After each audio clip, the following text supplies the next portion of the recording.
December 31st doesn't just mark the last day of 2020. It's also the last day millions of renters will be protected by the federal ban on evictions put in place by the CDC.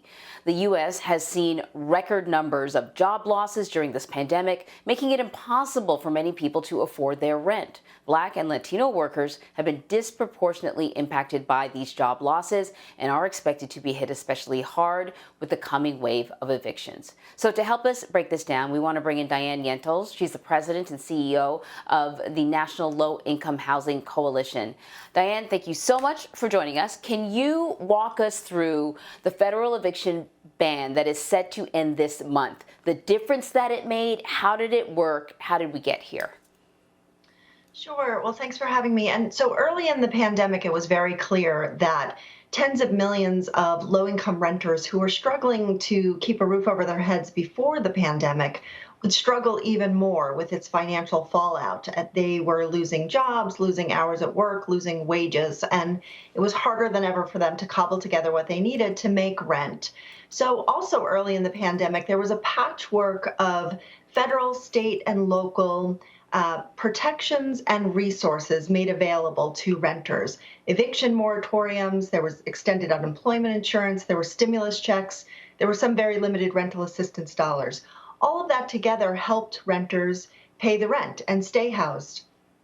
In September, the Center for Disease Control, CDC, issued a national eviction moratorium. So at this point, all of the other federal resources and protections have expired and have been depleted. And the last remaining protection is the CDC eviction moratorium that's keeping people housed despite them falling behind on rent.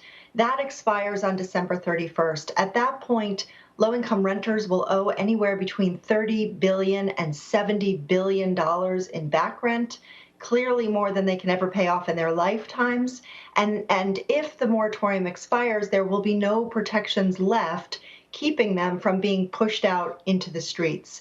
So if the federal government doesn't intervene, we are looking at the very real possibility of tens of millions of people losing their homes this winter during this height of COVID-19, and the consequences of that would be catastrophic.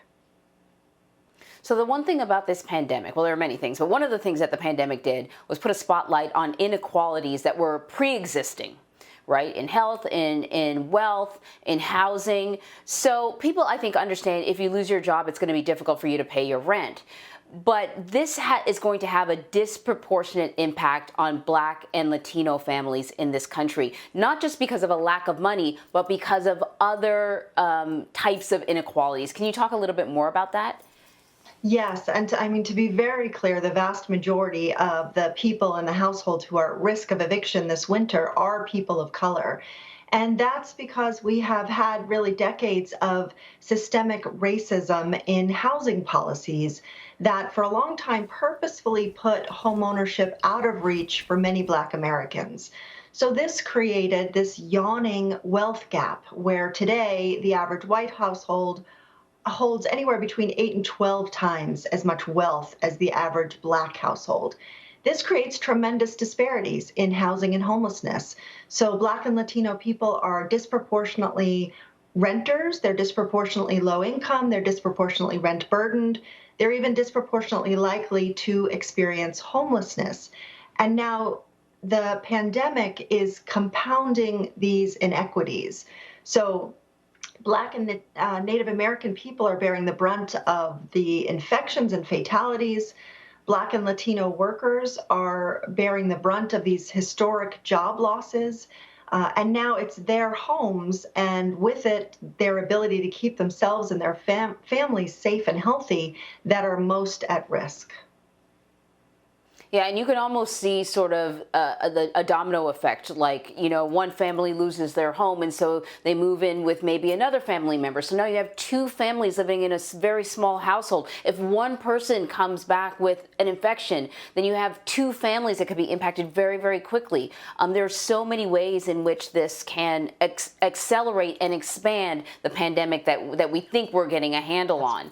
But, you know, there's this whole stereotype of sort of greedy landlords, like who would file, you know, an eviction notice on someone days after Christmas or whatever. But the truth of the matter is that a lot of landlords are just kind of small business owners. They need that rent to pay their mortgage. And so when I talk about the domino effect, let's talk about what happens when landlords are forced to file eviction notices and because they themselves have not been able to pay their own bills.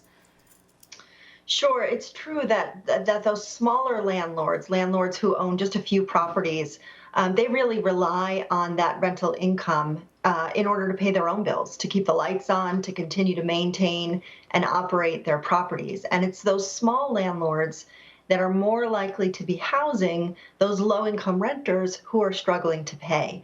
So the longer the financial fallout of COVID-19 continues, the more low-income renters are struggling to pay the rent, the more those landlords are struggling to be able to maintain their properties. And many of those small landlords are also people of color. Many of those small landlords don't have access to credit to be able to borrow the money they need to continue to pay their bills. So this is why it's so essential that these eviction moratoriums, which provide critical protections for low-income renters, that they be paired with substantial emergency rental assistance. That will help us ensure that we're not saddling low-income renters with more debt than they can possibly pay off, and we're not risking losing some of our country's really essential housing infrastructure. So Congress needs to extend the eviction moratorium and provide tens of billions of dollars in emergency rental assistance to keep people stably housed, keep those small landlords whole. Diane, from your lips to Congress's ears, thank you so much for sounding the alarm on this really important topic. Thanks for having me. All right, the time now is 7:50.